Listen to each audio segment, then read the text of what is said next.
품격 있는 아재 여러분 안녕하십니까? 빨간 아재입니다. 지금 문제가 되고 있는 한명숙 전 총리 사건, 모해 위증교사 사건이죠. 이 사건을 만약에 조국 전 장관이 윤석열처럼 처리를 했다면 어떤 일이 벌어졌을까? 이런 상상을 해봤습니다. 윤석열 전 총장이 사실상 임은정 검사를 왕따시키고 감찰이든 수사든 제대로 진행을 못하게 막은 거 아닙니까? 근데 조국 전 장관이 청와대 민정수석으로 재직할 당시에 유재수 씨, 그러니까 당시에는 금융위원회 금융정책국장이었습니다. 이 유재수 씨에 대한 감찰을 방해한 혐의, 감찰을 무마한 혐의로 지금 기소돼서 재판을 받고 있습니다. 유사한 포인트들이 있어요, 이 사건이. 그래서 조국이 만약에 윤석열처럼 처리를 했다면 이런 상상을 해봤어요. 그랬다면 청와대 특감반이 유재수 씨의 비위 혐의에 대해서 감찰을 시작합니다. 그런데 조국 민정수석이 특감반장이든 특감반원이든 다 직무에서 배제를 시키고 이 사건을 똑 떼다가 정무비서관실로 직무 이전을 시켜요. 그래서 감찰을 중단을 시킵니다. 그래서 정무비서관은 감찰반장이나 감찰반원들 의견을 다 묵살하고 이 사건에 대해서 아무런 혐의가 없다, 증거가 없다 이러고 사건을 종료시킵니다. 당연히 금융위원회에 인사조치를 해라 이런 통보조차도 하지 않겠죠. 이렇게 됐다면 어떻게 됐을까? 조국 전 장관은 당시에 유재수 씨하고는 일면식도 없는 사이였어요.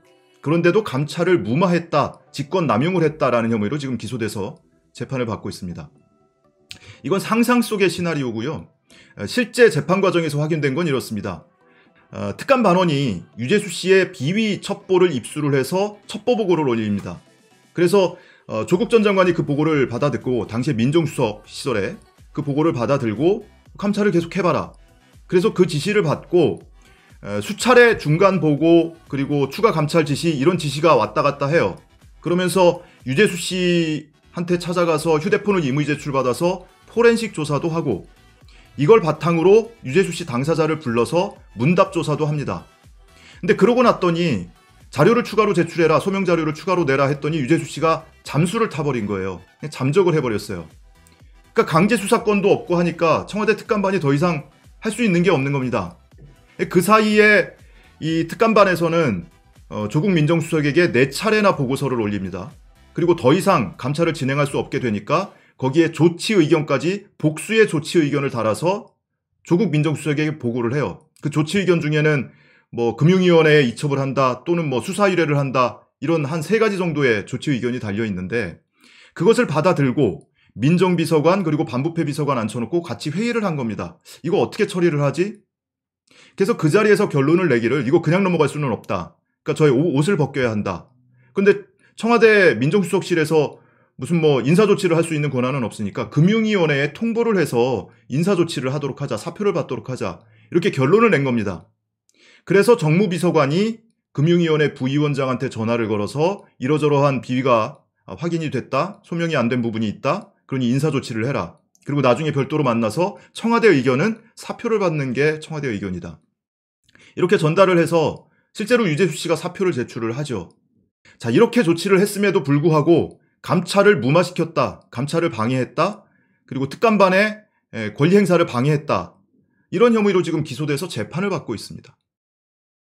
반면에 윤석열 전 총장은 어땠습니까? 이 한명숙 전 총리 사건과 관련해서 임은정 검사가 대검 감찰정책연구관으로 발령을 받았어요. 통상의 경우라면 서울중앙지검 검사로 겸직 발령을 내서 수사권을 주어지게 됩니다.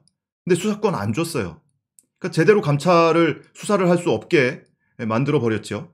자, 그 이후에 임은정 검사에 대해서 수사권이 주어졌습니다. 법무부가 인사발령을 통해서 서울중앙지검 검사로 겸직 발령을 냈어요. 이제 수사권이 생긴 거예요.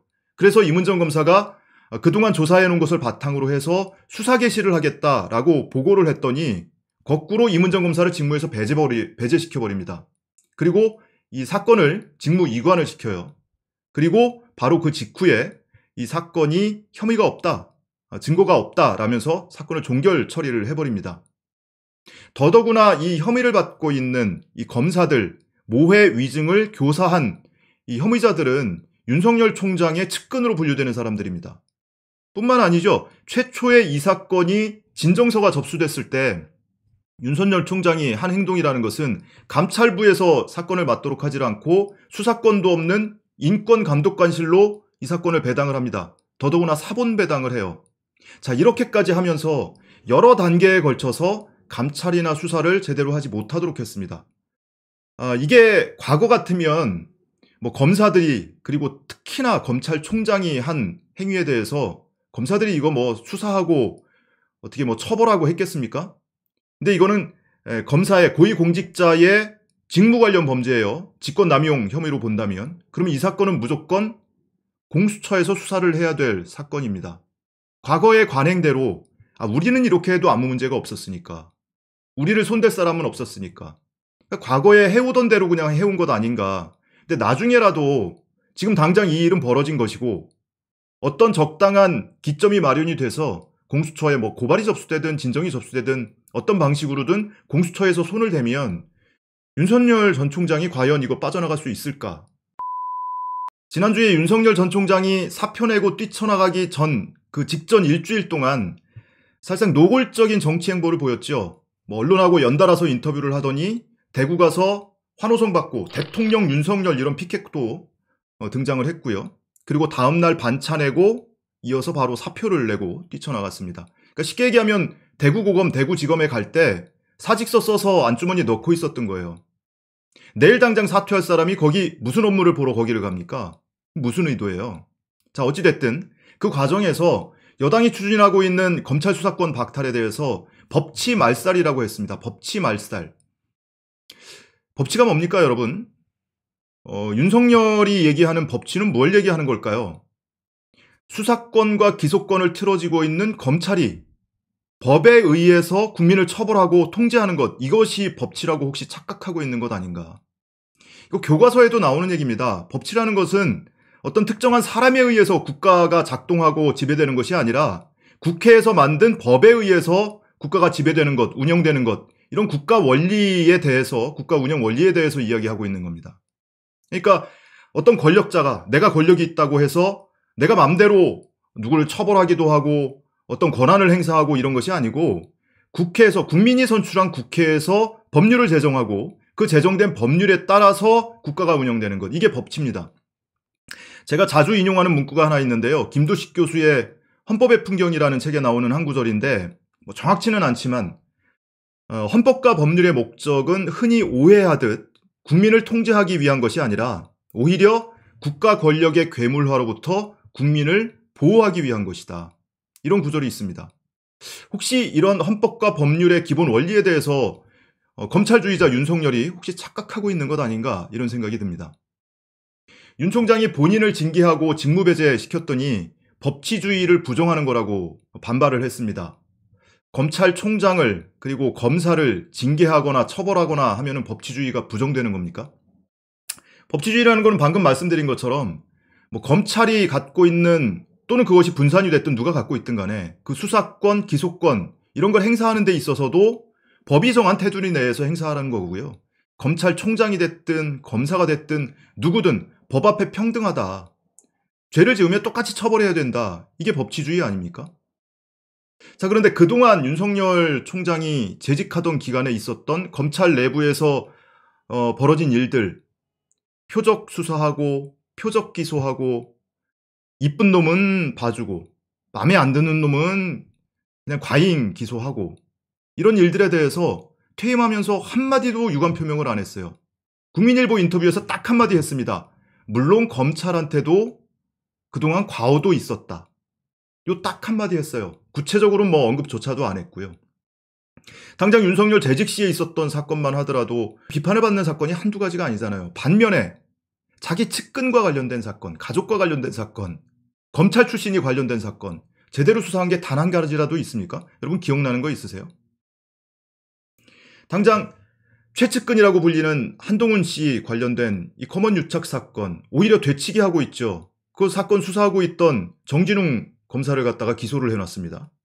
김학의 사건은 어때요? 그건 역시 또 되치기예요. 감히 우리 검찰을 건드려? 검찰 선배를 건드려? 그 출국금지 불법으로 했다고 그거 지금 꼬투리 잡아가지고 지금 문제 삼고 있는 거 아닙니까? 라임 옵티머스 사건 수사는 또 어떻고요?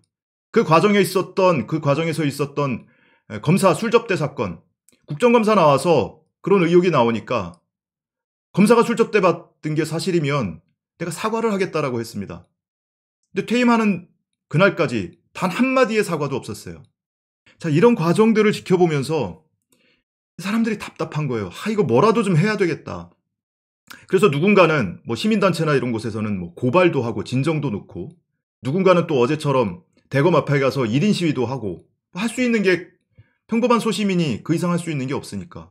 그리고 누군가는 뭐 국민청원도 올리고 이러고 있는 거예요.